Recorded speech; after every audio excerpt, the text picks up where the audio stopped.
Hold on a second. All set?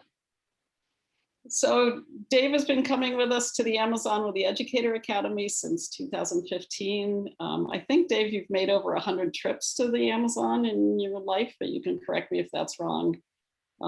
In Dave's career at Arizona State University, he's focused on everything from forest ecology to tiger beetles to conservation, ecotourism, the list goes on and on.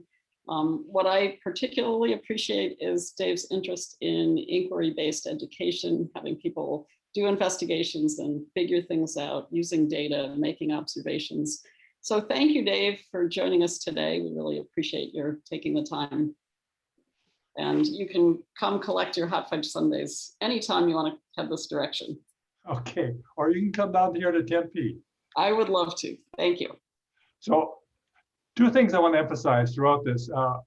Please ask questions that go along. Interrupt me anytime you want. I appreciate that. It'll help clarify things, and I think it will make it a little bit more interactive.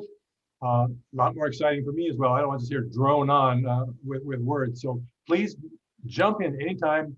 There's a few of us enough that you can do that. You don't go to chat room. Just unmute and interrupt me and ask a question. But two things are the goals of this presentation.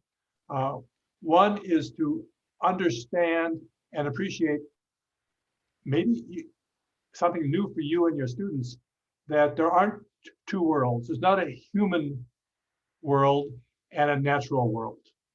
If you can get your students to understand that those two worlds have become a philosophy in much of the United States and Europe, it's kind of a Judeo-Christian aspect of our philosophy where we are not part of nature. We're out here outside and nature's over there. And when you're with the Mayahuna, you learn very, very quickly that's not the way their world is. And for much of the world, it's not the way the world. We are one species in a community of plants and animals. So we are a part of nature, not apart from nature. That sounds like a subtle difference, but it's extremely important for developing our ability to actually see sophisticated questions and understand what's going on. So that's one part, how close we are to the rainforest. We're part of the rainforest. Even if we're here in the United States, here in Arizona or North Carolina or Kansas, or wherever you are, a big part of understanding how small the world is how much, even though we are not ever in a rainforest physically, we're still touching it all the time and how much it impacts us. So those are the two philosophies that run through all this general introduction overview of looking at the rainforest. So we can understand it. I'll give you a few hints ahead of time how much the rainforest influences no matter where we are. The air we breathe, weather and climate around us, what we eat and drink. Those are just some examples of how close the rainforest is to us. And let's go into more detail on this, what we eat and drink. And I'll try and give you some insight. This is a fun one with the kids too, of all ages, to look at understanding that tropical rainforest is not that far away. It's been in my kitchen this morning, or it's right here at my lunch here at school. Those are the kind of things that brings the rainforest right in and makes them understand conservation efforts, understanding biodiversity. Those are impacting me directly. So let's take the thing about eating and food, just a little bit more detail and understand. I'm gonna give you some hints as we go along, but look at this now and try and understand these things that I show you, what do they all have in common? And then why have I separated them into groups? These are obviously all foods from the tropical rainforest. Tea, sugar, black pepper, pineapple chunks. But why am I putting them in the group by themselves? Coca-Cola, mainly the aluminum around that Coca-Cola. Even the cola bean comes from the tropical rainforest, but especially the aluminum, looking at that. So those are all products that affect us every day. But why are they in a group by themselves? Then there's group two, cashews, coconut, coffee, especially things like shade-grown coffee versus sun-grown coffee. They're in a group by themselves, even though they're all come from tropical rainforest. I put them in a group by themselves. Group three includes about a third of all of our medicines, pure vanilla, rubber, Brazil nuts, and my absolute favorite, chocolate. Okay, those are all obviously products of tropical rainforest. And again, by just presenting these to your students, and what I do in class is I actually, instead of showing slides, I actually have a bag of M&Ms, or I have a patch of rubber, or I have a bottle of vanilla. Just it brings it even more of an impact to show these are things that I have everyday contact with that are coming from the tropical rainforest. But why are they grouped the way they are? Think about that now, and have some alternative kind of questions, explanations, hypotheses, and some explanations as to why these are grouped the way they are. Do they come from different parts of the world? Are they old world versus new world tropics? They come from upper part of the canopy, lower part of the canopy.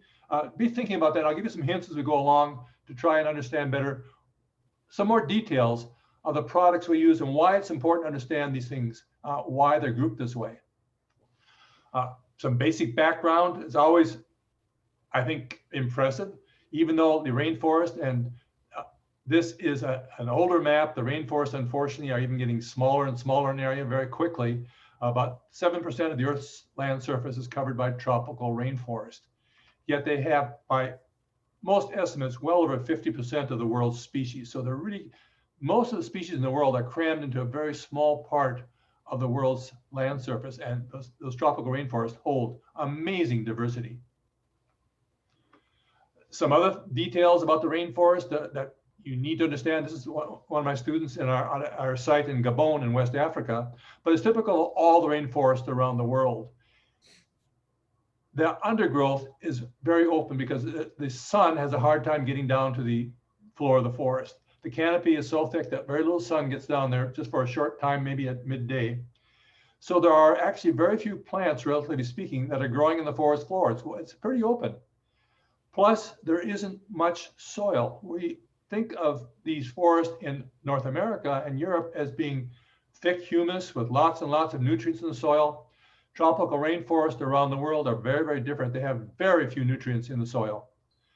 The nutrients are taken up almost immediately by the plants. And so you have an open forest with very few nutrients in the ground, very little organic material on the ground, some of the leaves, and things tend to disintegrate before your eyes. I once took a banana peel and put it on a forest floor in Ecuador, and I put some screening over it so a monkey couldn't carry it off. And I watched that banana peel disintegrated within 3 days, very, very fast. And almost, that's why you can look at these nutrients don't stay on the forest floor. They're taken up by the trees. And this is another way we need to understand that general patterns we understand from Europe and the United States on forestry don't apply. There are different rules in the tropics, very different rules. And one of them is very few nutrients on the forest floor. They're taken up by the trees, and 95% of all the nutrients in the forest floor, very productive area, are actually in the plants themselves. They're not in the soil. So it's very unlike we find in temperate areas. The other big difference is these tropical rainforests, they suck up the water from rainfall or from underground. It moves through the trees and then is evaporated off. This is called evapotranspiration. It's a way to move. It's kind of like the circulatory system in the trees. And they move that water up off the leaves. It evaporates off the leaves. It rises above the forest. As you can see here, the kind of cloud forming over the forest, especially early in the morning or after a rainstorm, very typical. That rises, as it rises, it cools, and it turns back into rainfall to fall back on the forest. Another generalization, tropical rainforest, unlike temperate rainforest or temperate zone forest, where most of our rain comes on these big weather fronts from the Caribbean or from the Atlantic or the Pacific, in tropical rainforests around the world, they produce 60 to 80% of their own rainfall just through this evaporation. It falls back on them. A very different situation to understand conservation, preservation, biodiversity in these forests as well. Hey, Dave, you had a question in the chat. Okay. Do you have a good example of a way to help young students understand biodiversity and the importance of rainforests to planet biodiversity? That's from Libby. So Libby, maybe if you need to elaborate, you can. Okay. Go ahead, Hey, Libby. hi. This is from Kelsey and I. It was from, yeah, I think, so I teach K through 5 science. Liddy teaches kindergarten, and biodiversity is a very high level topic, especially for young students who don't have a lot of experience outside of their own place. So do you have a good example of like how we can instill in students that it's really important for to have a rich biodiversity, and kind of explain it to them in little kid terms? Yeah. The number of species, we'll be talking about this a little bit later, but things like medicines and the food that we use, we're just beginning to discover. You might talk about chickens. Do they like chicken? Do they like chicken nuggets? And the fact, and most people have been to McDonald's, most of those kids know what that is. And the fact that those chickens came from tropical rainforests. And that's just one species. And if you could have that important, that's the most important animal we have in the world as far as domesticated in the world. And if we look at there are many more species waiting to be discovered. That's all I can say. Understand how much comes from tropical rainforest and how much more is there available that we haven't begun to discover yet. That's what I'd go at. But using chicken nuggets might be a way to start. Okay. Don't do the thumbs up. Some of us are debilitated here, so we can't do the thumb. Yeah, okay. Again, at different ages, again, this is something I'm always amazed. I've found that I can do this with third graders and they can understand it. It's so easy for me as a university teacher to underestimate third graders. But talking about the fact that these rainforests with all these plants, what they do is they take light as energy and they grab this part of the air we call carbon dioxide, the thing we breathe out, and they combine it with water to make these sugars. And those sugars are how they make the stems, the leaves, the roots, the flowers are all made out of this. So this is the way plants eat. They actually eat by taking oxygen, water and carbon dioxide, combining it and making things that they can grow with. And they give off oxygen, which we know we need to breathe. So again, we're starting to see all kinds of interactions that we have. And the more plants you have, the more diversity you have, the greater the number of organisms that are going to be doing this. And the greater amount of oxygen is produced, the more carbon dioxide is taken out of the air. Again, richness and diversity are extremely important. Now, what you have in that situation, you have a very productive forest, lots and lots of species, lots and lots of greenery, 100 feet high, full of animals, full of plants. And someone says, wait a minute, if I cut that forest down and plant corn instead, how much better? I can take advantage of all that nutrient, all that photosynthesis, and I'll plant corn instead. So this is what is happening across much of the forest now in Brazil, especially for soybeans and cattle. And what you end up with is this. Then they burn the forest off, and you're trying to apply temperate zone rules to a tropical rainforest, and it doesn't work. And you burn this off, you not only get rid of 85% of all the nutrients because they're in the plants themselves, but now you've ceased the engine that produces most of the rainfall. So you're also cutting down the rainfall. You make the region drier, and that region extends for tremendous distances. The change in climate in the Amazon can have impacts around the world. And you increase forest fires because things are drying out. As the forest fires destroy more forest, you get less rainfall, it gets drier. It's this vicious cycle that goes on and on and on. And not only that, but all that carbon that was stored in the trees themselves through the photosynthesis to make the leaves, to make the stems, to make the roots, that's released as carbon dioxide back out into the atmosphere. And that is not just going to stay in the Amazon. That goes around the world. More and more carbon dioxide, which is that increases that insulating layer that makes the world warmer and warmer and warmer, and it leads then to what we're seeing is this climate change. It increases the climate change very, very quickly. So what's happening in the Amazon comes back to bite us very, very quickly. Let me take you on a little tour I took. Well, I was the head of this floral and faunal survey. Here's some people from the Smithsonian back in the 1970s before the largest national park in Ecuador was formed. It's called the Yasuni National Park. We went up this river, and no Blancos have been up this river in 80 years. And the reason was the people who live along this river are called the Guaranis. They do not like outsiders. And they're as likely to throw or shoot arrows and blowguns at you as anything. So we had to be very, very careful and understanding what was going on. We didn't have any guides. We had some missionaries who had given us a tape recording in the Guarani language that said, we're not here to hurt you. We're here just to look at the organisms, the plants and animals. And we were told to take our shirts off. You can see some of the guys got their shirts off already, and give them our shirts right away if we encountered any. This is what we were looking for. Luckily, we didn't run into any Guaranis. This man was not waiting for us. He was actually one of my friends later on who was able to enact this out. But we didn't know. So we spent 2 weeks going up this river, never knowing around the next curve what was to be waiting for us. This is one thing. This is the first jaguar I ever saw. It was right along the river. But there were lots and lots of things. And sometimes it's the small things that are as important as some of these big megafauna like the jaguar.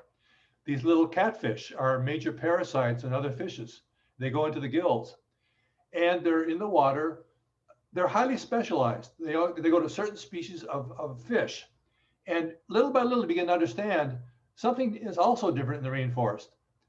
We have lots of specialization. We did some camping. We learned, for instance, these towels. You always start out with green towels because after a week, no matter what color your towel is, it turns green with all the fungus and algae. It's so humid and moist there.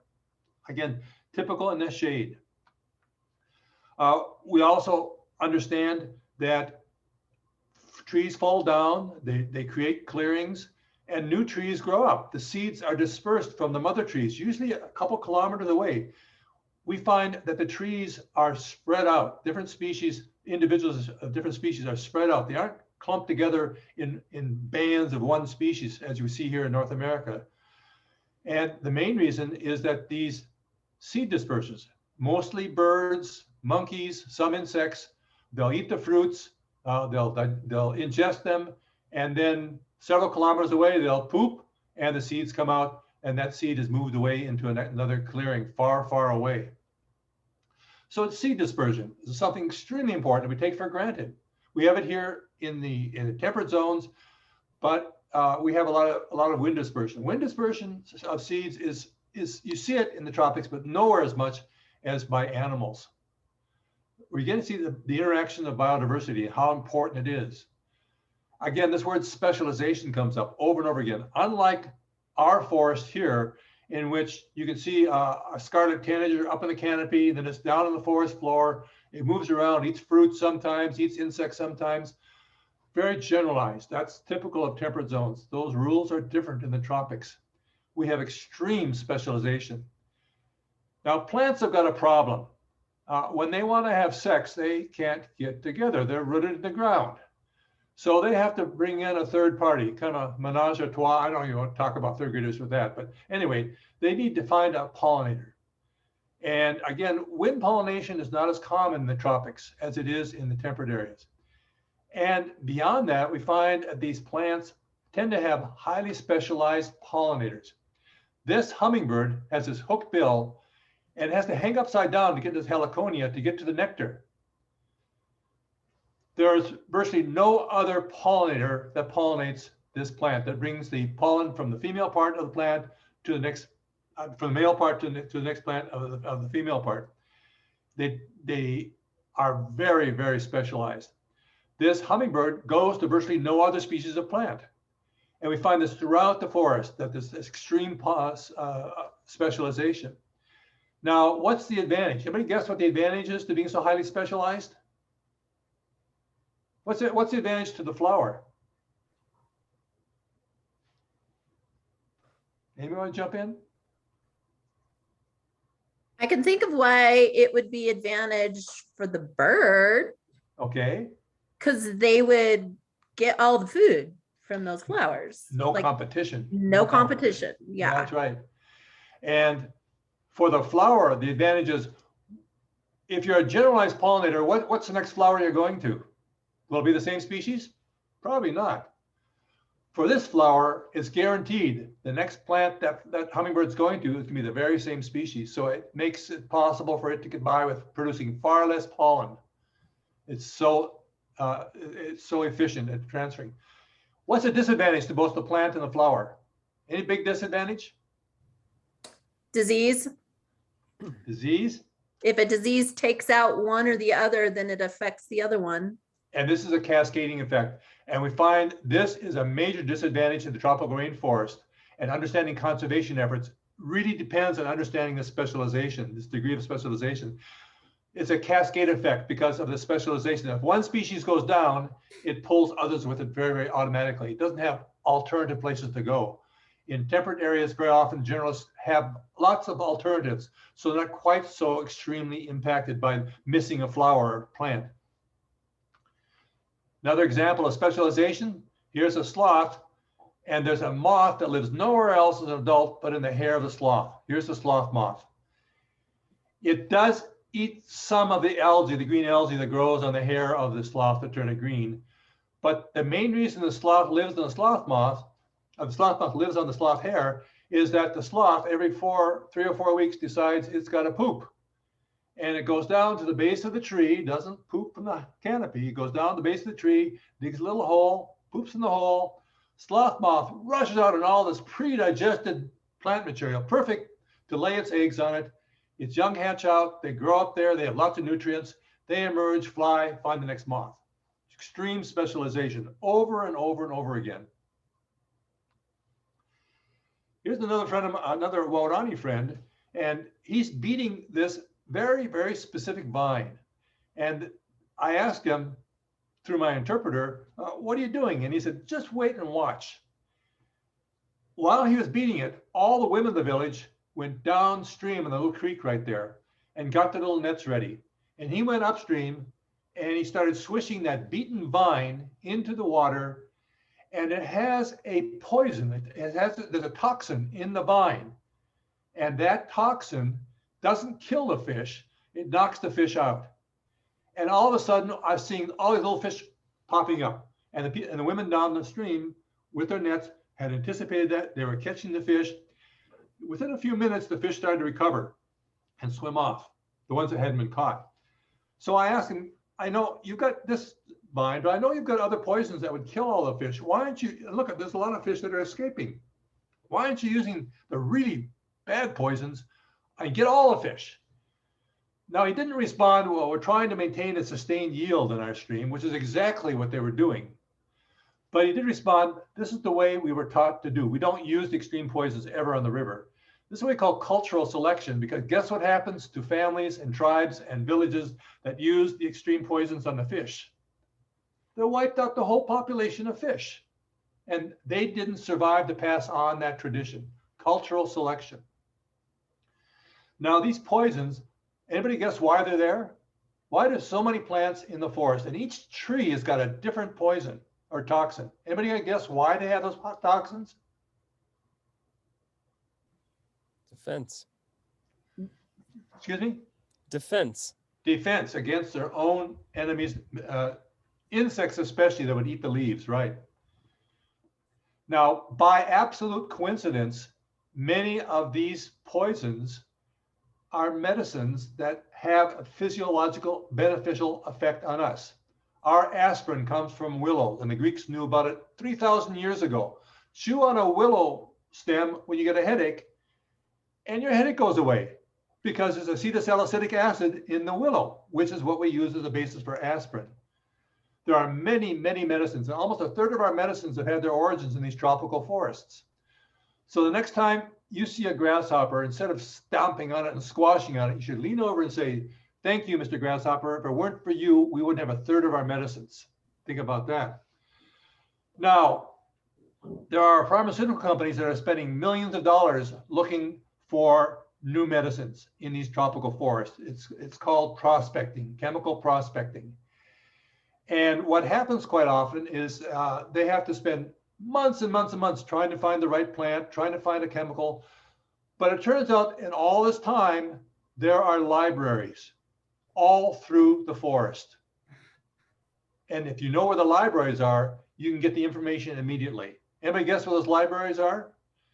When I ask third graders where the libraries are, of course they say, well, I can see the palm leaves over the library and they can see the leaves on the side, but that's not quite what the library looks like. Anybody guess what the library looks like?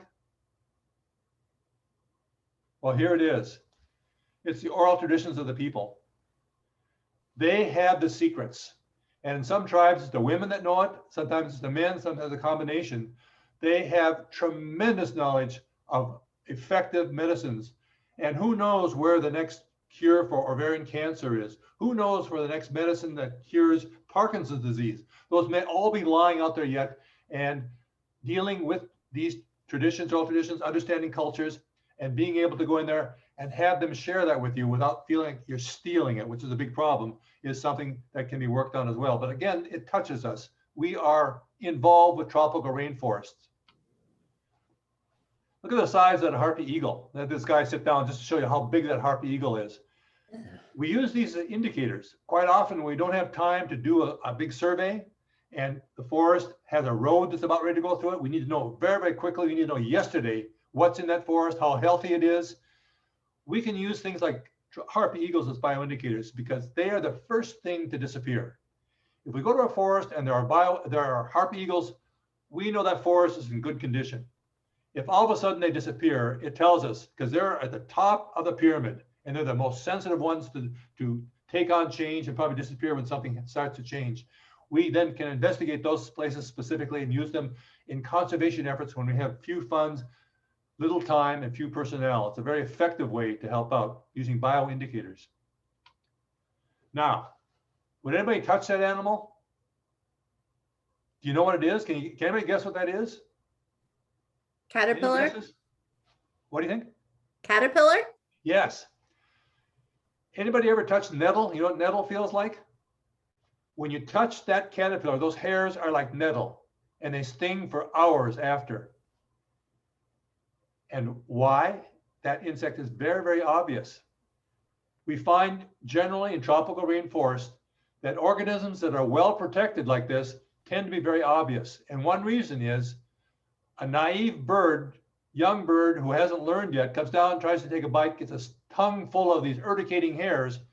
How long does it take that young bird to learn never to touch anything that looks like that again? One bite is all it takes. The more obvious you are, the easier it is for the bird or the predator to learn. This is a friend of mine in the Copan tribe, very closely related to the Mayahuna, it's in Ecuador. And they have a very different culture. One would call it socialized culture, in that no one in this culture actually owns anything. It's shared by the whole village. And if I ask him for the kushma off of this thing he's wearing is called a kushma. If I ask for the kushma, he wouldn't hesitate for a second. He'd take it off his back and give it to me. But I have to be careful because it's a slippery slope, because now he can ask me for my camera. So you always got to be watching those kind of things, but understanding these cultures and understanding how they operate, how they're different, what we can learn from them. Again, these are the people who taught me. We are part of nature. We are not separate from nature. We are one species involved, and our legends and songs and our beliefs all incorporate us as a species within the environment, not off here apart from nature. We define natural to include us. There is not a human world and a natural world. We're all in the natural world. That to me has stuck for the last 50 years, a major thing I learned from them, a lot of other things too. But understanding other cultures opens all kinds of opportunities to learn new ways of thinking that can be very beneficial to us in our own culture. Ecotourism, a major benefit, except ecotourism can become ecoterrorism. It depends on how it operates. It has to operate within certain limits, a number of people coming in, what you do with the sewage, where you throw the garbage, all these things. Ecotourism can be very beneficial. And also, especially if it benefits the local people. If they can see direct benefits from the presence of these foreigners coming in, it's amazing how well ecotourism can work, but it has to be balanced out and it has to incorporate the local people. Education, medicine, all kinds of things. And then it's a two-way street of learning. This is the last frontier in tropical rainforest, the canopy. It's very difficult to get up there. You're up to 100, 120, 130 feet, some of those emergent trees. And there is a very different world up there. A friend of mine, Terry Irwin, who was at the Smithsonian, he just died last year, was a pioneer in using this fogging technique.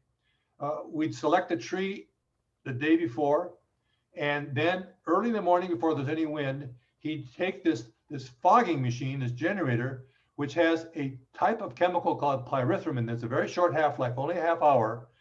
And that cloud would rise up into the tree.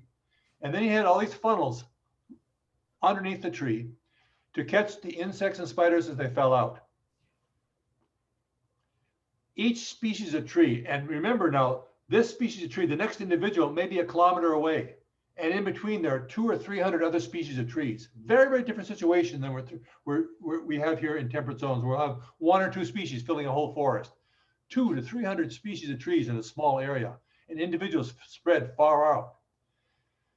Specialization comes up here too, because we find that each species of tree has its own community of insects and spiders living in it. And from one tree, they can collect up to a kilo, that's 2.2 pounds of insects, 2,000 species from a single tree, of which we have names for maybe 100 species. All the other species are unknown to science. That's how little we know about the forest down there, even to basic taxonomy. It just blows your mind.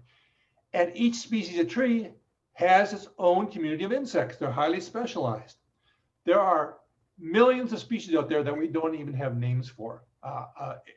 As far as basic understanding the forest, we have a long, long ways to go. Now, here's a question for you. Think about what I've said so far, talking about specialization, things like that.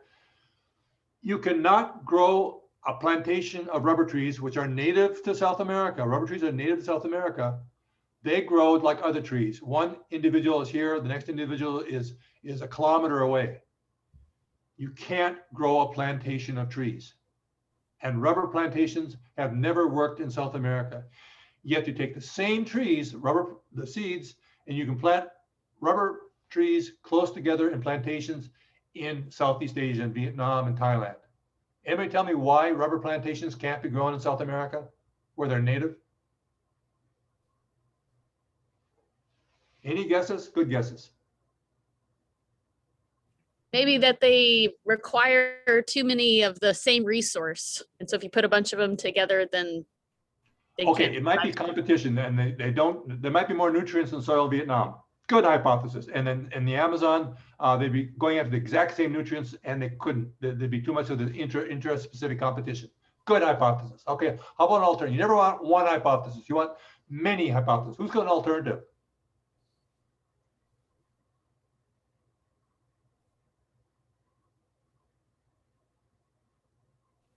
How about insect pests? Ah, there you go. That's the other one, the big one. Diseases and insects are highly specialized. Why do you think rubber trees produce that rubber latex? It's a protection against their own herbivores. And their herbivores are highly specialized. The only herbivores that can get around that latex have become highly specialized, and they can't go to any other tree. They can only go to rubber trees. Same with the fungi, same with the diseases, highly specialized. So in South America, you got all these specialized germs and fungi and algae and herbivorous insects on rubber trees. They have a hard time getting from one tree to the next one that's kilometers away with 200 or 300 other species in between they can't eat. So the rubber trees are protected by having lots of other species in between them. Try and plant a bunch of rubber trees all get together, and guess what? When a fungi or a specialized insect finds one corner of that plantation, what happens to the rest of the rubber trees? They get wiped out. You go to Vietnam or you go to Thailand, and those specialized diseases and insects aren't there. The trees can be grown side by side in plantations. Okay, understanding that. The trade-off is here, guess what they cut down to plant the rubber tree plantation? Native vegetation. Big trade-off. So the kind of rubber that you choose to use in the tires that you buy can have a big impact on forests. One of my favorite products of the forest, of tropical rainforest, this is a species that came from Mexico. And it grows as an epiphyte on the sides of trees. And it's a species that can be grown for good income. They put up a little wire mesh and they'll stick these orchids on the trees all through the native forest, and then go through, and these are the pods that contain the vanilla beans. Here are the pods. And they can gather those pods and cure them and sell the vanilla beans for actually a very good price. They haven't impacted the forest at all because they haven't cut any forest down. Vanilla is a really appropriate type of substance to grow in these forests without impacting the rest of the forest. You mentioned this before, red jungle fowl. All the chicken that we ever eat came from this red jungle fowl in the forest of Southeast Asia. That's one species. Think of the thousands and thousands of other species that we don't know about yet. How many are waiting there that could have as much impact on civilization and our cultures and our hunger and our food availability as this chicken? The potential is amazing, and we've just begun to look at it. If we destroy those forests before we find out what's there, we'll never have an opportunity to find another chicken. Okay, this is always a fun one. Who sees the insect there? Can anybody see the insect? You can get up close and look. Anybody see it? Let's go a little closer. Do you see it now? Now we'll go a little closer. There it is. This is a type of katydid, a type of grasshopper. And these are its wings. Look at this. There's even a leaf pattern, veins of the leaf. It's got a little hole right here, little discoloration. Amazing camouflage. And typically when you get insects that are camouflaged, they're good to eat. They're depending on the camouflage. Unlike the showy ones that are showing off that they're bad tasting, these are pretty good to eat. The forest is full of these types of organisms, are right there in front of you, but they're so hard to see. Camouflage, all this evolution of hiding behavior, of obvious behavior are absolutely amazing. And with so many species, there have been lots and lots of different solutions. We are learning from these solutions through a thing called biomimicry. We're finding out more and more that we can depend on millions of years of evolution to tell us this is a good thing to try and mimic, and then we can sell it. Whether it's the shape of the wings of insects, whether it's the chemicals in plants, or the colors that are reflecting different lights, more and more we're using biomimicry. And the more biodiversity we have, the more types of evolution we can look at to see how we can use what has evolved to better our lives and use as a way to get profits. Nothing wrong with profits, but using biomimicry means having lots of biodiversity available to look at is a way for us to advance our markets as well. This is my site in Borneo. There used to be orangutans there, clouded leopards. There used to be bears here. There used to be rhinoceros here. That was in 1971. It was a national park. Now there's one species of tree there, African palm oil. And of course, the orangutans and bears and clouded leopards are all gone. This is what has happened to the forest in Borneo. From when I was there, here's where it was like, it was between here and here when I was there. Lots of forest, lots of orangutans. And in my lifetime, look what's happened. Why has that happened? Most of that is African oil palm plantations. Almost 90% of that destruction is because of African oil palm. You look at what's the products you're buying in the grocery store, and if not most, almost 50% of them have palm oil in them. It's cheap, and we buy things because they're cheaper. But look what's happening as you buy cheap things with palm oil. You are having a direct effect on these tropical rainforest and the diversity and all the potential that was there before. So now I've given away pretty much. Anybody guess now how these groups are organized? Who can guess now how these groups are organized? Group 1 is black pepper, pineapple. Group 2 is coconut and coffee. Group 3 is medicines and chocolate and vanilla. What do you think? You're shy. I gave you lots of hints. Guess what? Next time you go like this with black pepper, I want you to think 1 acre, 2 acres, 3 acres gone. Black pepper comes from about 90% of our black pepper comes from Vietnam. It's grown on plantations that have cut down the forest completely. As you eat black pepper, you cause the forest to be cut down. Same with pineapple, sugar, sun-grown coffee, and tea. Group 2 are intermediate. Group 3, like I mentioned with vanilla, are products that have minimal impact on the forest. Here's that when you refuse to recycle aluminum, those aluminum cans, they have to go out and dig out more bauxite. They cut down the forest in many tropical areas, and there's the bauxite to make the aluminum that you refuse to recycle. If you recycle aluminum, they don't have to cut down so much forest and dig so much bauxite out. That used to be tropical rainforest in Hawaii. It's all pineapple fields now. That used to be tropical rainforest in Sri Lanka. It's all tea. Unfortunately, when you drink black tea, this is what you're doing to the forest. I'm using guilt, I know guilt, but that's very effective. Group 2 with shade-grown coffee and coconut are intermediate. They have some impact, but still some native organisms can still exist there. Who knows what that is? Any guess? What is this fruit right here? Cacao? It's cacao, yes. That's chocolate. That's chocolate, the way chocolate grows.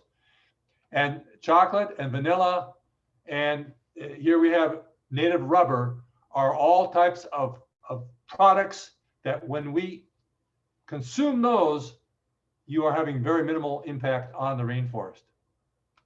So we can answer this question. Tropical fruits equal for forest conference? No, there's lots of differences, and you have to study what's good, what's bad, what has impact, what do I like, what do I not like, what should I like.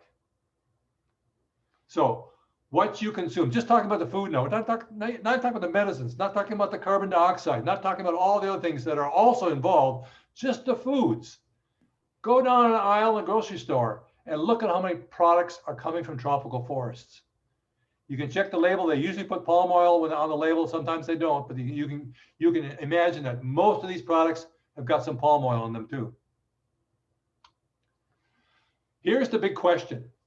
Will consumers change deep-seated shopping habits and become more sensitive to the impact of their choices? Especially if being sensitive means you have to pay more for more expensive products. Is that going to be possible? How do you get around that problem? People want the cheapest thing possible. And if that cheapest thing is doing this to Borneo, how do you talk them out of it? So as a summary, here's some of the interactions that brings the rainforest right into our houses, right into our backyards, right into our schools. Climate change, food, medicine, and we didn't even get into the source of the next pandemic. As forests are cut down, very, very likely those viruses are going to be hitting human beings, and that we may well get one of our next pandemics coming from a virus or a fungus that comes from tropical rainforest in the Amazon as well. I can't emphasize enough, we are not that far from the tropical rainforest. They're right in our backyard.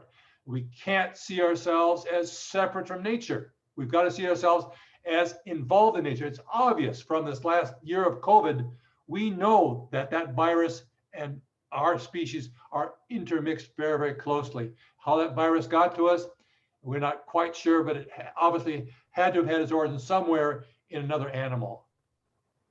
And that makes us one species involved with very explicitly in nature, not a part of nature. Now here's where I want to learn something from you. Think about this, okay? I need your help. How would you share this theme without something like preaching? And that's something I've had to really I've been told many times I'm preaching, and I have to be careful about it because it turns people off, even turns students off. I mean, enthusiasm is one thing. So I want you to help me and think of, how would you, with primary school students, what kind of things would you do now to bring this message to them? And I found that primary school students are really, really important because they go home and say to mom and daddy, I don't want you doing this because it affects me and I don't want you to die. I mean, it's just amazing how much what you do in a primary school can have impact in families back home. To your children and grandchildren, how would you talk to them? To your neighbors and friends. And now we're getting a little bit more, now this can be very intrusive. How do you approach a neighbor or a friend who isn't a conservationist about this important message? Or even more, how do strangers? How do you talk to them? So think about that. Take a few minutes and give me some ideas. What are some ways you would approach primary school, secondary school, children, grandchildren, neighbors and friends and strangers? How would you do it different? Give me some ideas and let's share them, okay?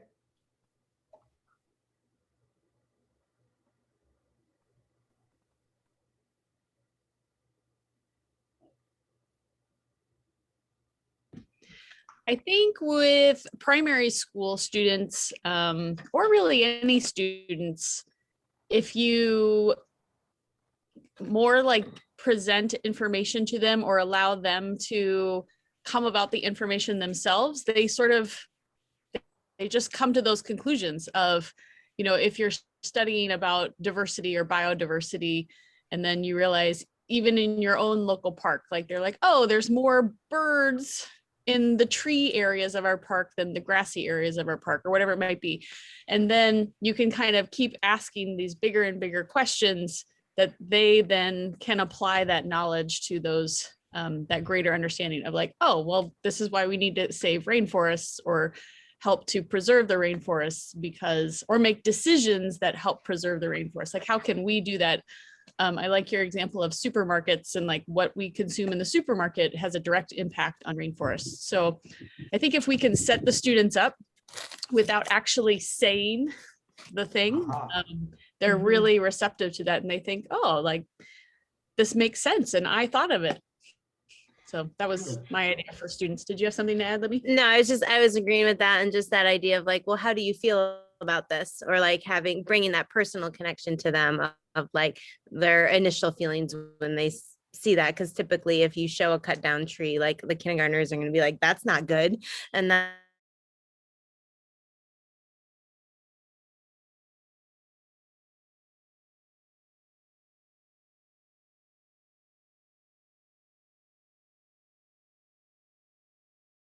I mean, I think that people respond well to the good news rather than just we're destroying the world. So what can we do to be a better consumer other than not using pepper or tea? So Dave, do you have any thoughts about that? Yeah, people ask me, they like their black pepper, and I found out there's a thing called white pepper. You get in the grocery stores, and you can find out that white pepper is grown in these small little local gardens, and where they don't tear the forest down. It takes a little bit of, actually, I have a list of the products that, from furniture, there's certain types of furniture you want to avoid too. I mean, when you insist on having certain types of rosewood, you know what you're doing to the forest. But one thing I found very effective for a lot of students, up to even Bio 100 at ASU here,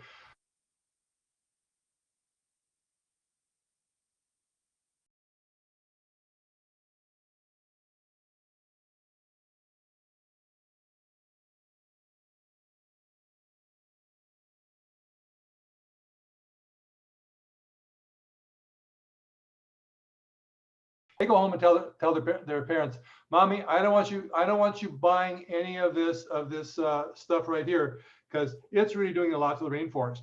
Just amazing how fast they pick up on how important they see it, and the fact that you're showing it to them as we go right down the aisle.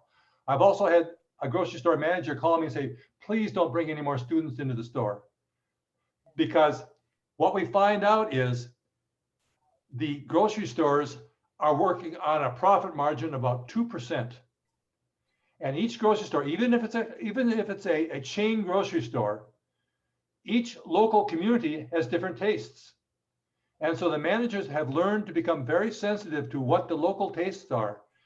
And if you get 2 or 3 people saying, I don't want you selling any more of this sun-grown coffee, and I'm willing to pay for the shade-grown coffee. Those guys listen, those women listen that are in charge, because they know this is the local neighborhood. It may not fit for the next grocery store down there 4 miles away, but for my grocery store, my local people say this is what they want to buy, and I have this little profit margin. Well, I'm going to do it. And having the kids go home and tell their parents what they can and cannot buy can be very, very effective too. This is Janet. Yeah, Janet. Recently, Krista shared a great book called Rosario's, am I saying this right? Rosario's Rainforest. And it's beautifully done. And the editor, the author is also the illustrator. And I think sometimes reading those stories that make it personal, because the illustrators are so good. And I mean, the illustrations are so good. And she even went to Peru and found the papers and the dyes and that were used locally. And I think stories are good ways to tell people. I know one of my most powerful stories is that I was actually in Ecuador when we rounded the corner and there was Texaco still on the river. And I tell the story of how I watched the river change and the fact that nobody knew about it in the Northern Hemisphere at that point. And so back to the idea of stories and how we connect them somehow. And stories, that's strangers love stories. I mean, if you get a chance I found talking to Rotary clubs, I try and break out of preaching to the choir all the time, talking to the choir. And if you can get yourself out to different areas, talking to strangers in different organizations, again, being very careful, because you don't want to sound like you're preaching, but being very careful and emphasizing, look how it's impacting us economically. And there's nothing wrong with that argument either. Talking about it's economically beneficial to do this and that, even though immediately it looks like you're paying more. In the long run, it's going to help us out. So telling stories is extremely important to a whole wide range of different types of listeners. You're right. Dave, I just ran across this great article and it kind of unwove a new body of literature for me, but it's talking about when people hit the tipping point of being able to decide versus being paralyzed by decision. And this one study, I'll make sure I send it out to you all. We were talking about in the context of the pandemic, but I think it's relevant here, where when we start to see, when we see one story of impact, we see people donate and really jump on board when there's a narrative involved. When it reaches a certain amount of destruction or fear or death, there's something that happens where people have to shut it down, and their behavior doesn't actually reflect the way that they're thinking about things. And so, to your point about stories and narratives, I think everybody has been to this place and has experienced it. And that's a really powerful place to begin discussions, not as we have, you can't buy this or don't do this. This is what I experienced in this richness and this in this place, and there are threats to it. Here's what I'm doing to change my behavior. It's 1, 2, 3 things that are simple, that don't feel like people have to take on the whole issue at once as soon as they step into it. So just love your thoughts on that.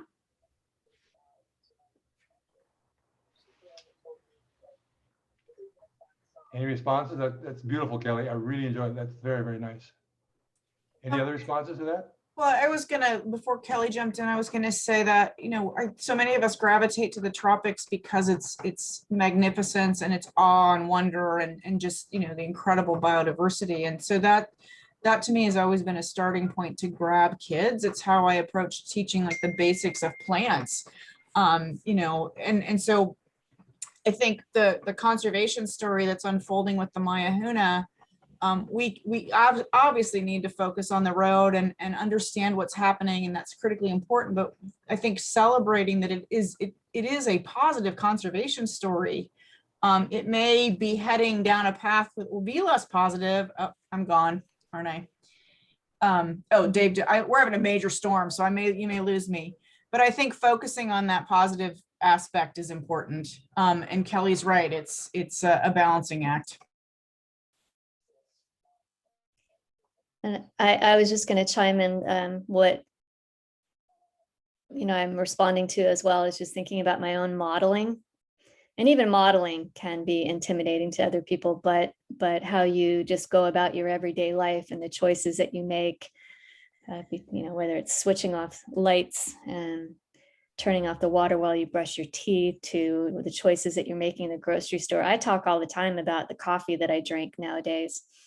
And, I'll just share. I've picked a brand that's shade grown, and here's why. And a lot of people have heard that, and many people have made switches as well. I think that's great, Kirsten, especially for our students. Like if our students see us turning the lights off when we leave a room, or using, reusable things in our lunch, or using a reusable water bottle, like even those, I teach elementary. So like even those little simple things, modeling them, and students are like, they might ask, like, why do you have that instead of, use a paper napkin? Like, why do you use a cloth napkin instead of a paper towel, or whatever? Like, it could even be those really simple things, but it's right. good for And us. it's not the message of you should, because it's, I'm choosing to do this because this is what I'm doing. Yeah. One little problem that we've had in the last 4 or 5 years is this idea of a comfort zone. Mhm.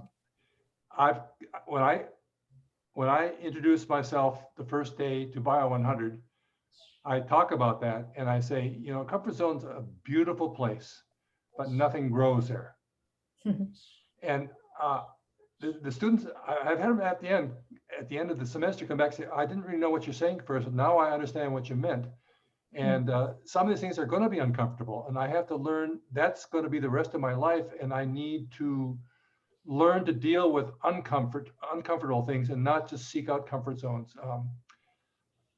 How far do you push? That's you guys are the professional teachers, and I've learned more from you than I have from anybody else at the university, talking about how to teach, how to deal with these kind of problems. But that one especially is, where is that line, and when do you cross it? Making them uncomfortable. Is that a good way to teach, to make them uncomfortable? Is that appropriate? And how much uncomfortable, how far do you go down that road? Those are all things that, as far as talking about biodiversity and conservation and the natural world, quote unquote, I think need to be talked about too. And I'd like to hear how you people are handling that. How do you talk about comfort zones? How do you deal with comfort, and where does this become uncomfortable? And is that appropriate? I think it depends on what grade level, what's developmentally appropriate. So, the older the students are, the more I think they can handle the uncomfortable. But I don't have a clear answer for you other than that it is something you take into account and consideration about the developmental stages, where they're at. I think it's just avoiding fear, because we know fear shuts down our ability to process and take in information. And so if we operate in a fear-based mode, it's not learning at that point. It's there has to be a certain amount of agency and ownership in the information that we take in, and then what we decide to do with it. And fear, I think, is a major interrupter there. And this is all scary stuff if we don't really carefully think about how we do talk about it, and how we kind of set students up to make their own decisions about what it is that they're seeing and processing, back to what Kelsey said. I think it's really important. There's an old environment, and I mean like from the 60s and 70s, way that environmental education worked. And it was, you start with awareness, and then you get into the knowledge and skills, and then the analysis. And that's the preparation it takes to get action. If we try, there's no way around that. There's no rushing to the action part without the ability to kind of operationalize the information and the skills that we're trying to get across. So I think that's really important. Kelly, kind of piggybacking off of that, mean, something that I think we've been trying to do more too, like as we're talking about the UN sustainability goals and how there are all these challenges happening in the world, but also that there are people taking action and there's positive things happening. And so trying to like avoid that fear base, or, like we discovered in the third graders when they were talking about climate change, like kids were having nightmares about waters rising and things. And so trying to be really conscious about not tiptoeing around it, but also like saying there's a problem, but there's people working towards these positive changes and solutions. And then you bring in that action piece of how we can do that. But it's a really good point. I actually had a college student. She's actually she's going to be a sophomore. She's a friend of my daughter's, but she's in environmental studies. And she asked for some of my time, and she just wanted to talk through how is this even a bearable career choice? How do I even sit with the weight of this? And so I heard at the Center for Eco-Literacy in Berkeley years and years ago, I cannot for the life of me remember his name, but he was one of the leading carbon and climate scientists. And somebody asked him the exact same question, and he said, I play the violin.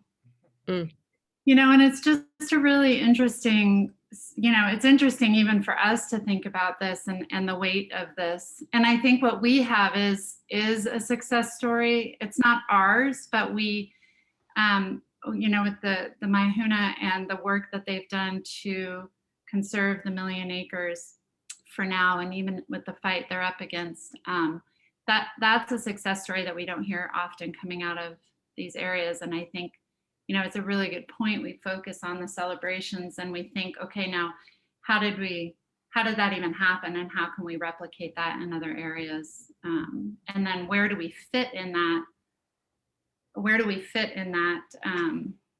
Story? It's not ours, and is there another way that we can help support this effort in other places?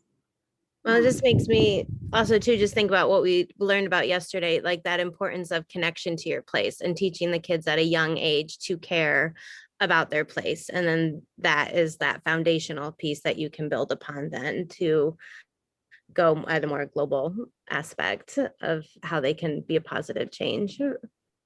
Yeah, exactly. And the fact that your place isn't just right here in front of you, your place involves so much of the rest of the world. Just again, this grocery store example just brings the whole rest of the world right to your place.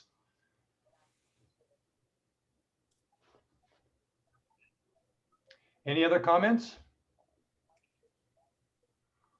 Okay, I've learned, again, thank you so much. I learned more about teaching from people like you than anything they teach at the university. They don't teach us to teach at the university for the most part, but I appreciate it. Thanks a lot so much. Oh, thank you, Dave. It's always a pleasure to have, I'm going to block up here, have a chance to talk with you. Thank you. And we've learned a lot about how to teach from you too, so don't be too modest. So thank you for joining us, and yeah. Y espero que podamos estar juntos en Amazonía pronto. Sí. Sí. Por supuesto que sí. Okay, nos vemos. Ciao, ciao. Ciao. Bye. So we're gonna try, if anybody still has any energy left, I'll open up the lounge if you want to continue this conversation over there. I don't think anybody's hanging out, but now I have to go get a popsicle. Sat there and watched Libby and Kelsey eat popsicles, and I'm like, I want a popsicle. So thanks everybody. It's been another amazing day, and yeah, we're gonna go have a little chat in the lounge if you want to join us. So thanks.